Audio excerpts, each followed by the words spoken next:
risa y sonido de los pájaros, lo cual me genera armonía, paz, tranquilidad para iniciar el día.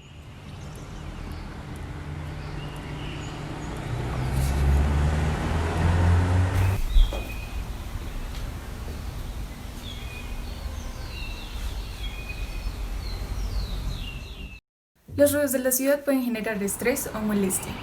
Los sonidos de la naturaleza, como el canto de las aves, inducen estados emocionales positivos y reducen la fatiga mental, mejorando la respuesta emocional al estrés y el desempeño cognitivo. ¿Sabías que se registran 235 especies de aves en Bogotá, entre las cuales están el copetón, la paloma torcaza y la mirla, que son las que se escuchan típicamente en las mañanas? Gracias por ver este video y cuéntanos, ¿cuáles sonidos tiene la cuarentena para ti?